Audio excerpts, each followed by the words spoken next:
It's exactly 10:30 p.m. Asmara time. Hello and thank you for joining us on ERi-TV English News Broadcast.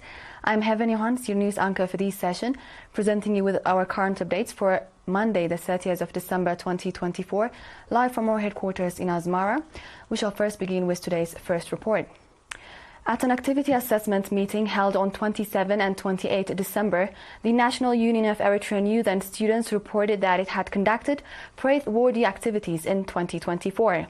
The meeting also featured extensive discussions on the action plan for 2025.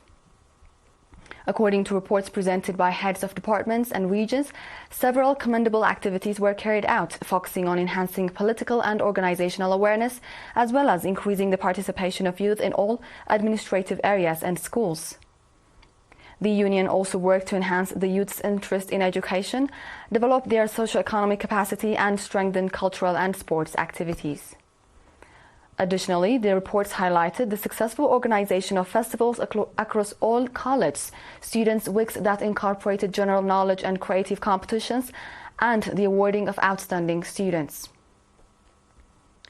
The participants engaged in extensive discussions on the reports and adopted various recommendations, which included conducting sustainable awareness-raising activities related to discipline and preserving noble societal values, reinforcing efforts to strengthen the union's organizational capacity in schools and colleges, and providing due attention to gender equality and participation. Mr. Salah Ahmedin, chairman of the union, acknowledged the commendable results in enhancing the well-rounded awareness of youth in schools and colleges. He called for even greater attention to be given to these efforts in 2025. In another news, elections for area administrators, managing directors and village coordinators were held in the 23 administrative areas of Sana'a subzone. The objective of the elections was to replace outgoing officials who had completed their 3-year terms and to ensure efficient and timely administrative service to the public. The election process, which took place between 18 and 24 December, resulted in the election of 46 individuals, including 9 women, as area administrators and managing directors, as well as 118 village coordinators.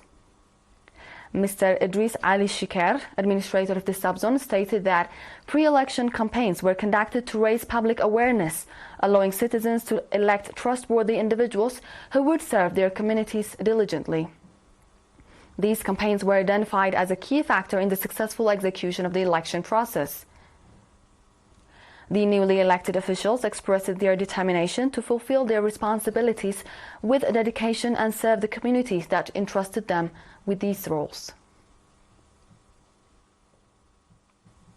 In today's final report, the Teachers Association branch in Sawa held its second Congress on 29 December.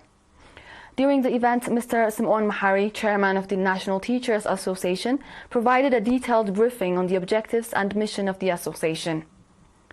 He emphasized that the association is working to strengthen its organizational capacity, which can have a positive impact on society, and to promote greater cooperation among teachers.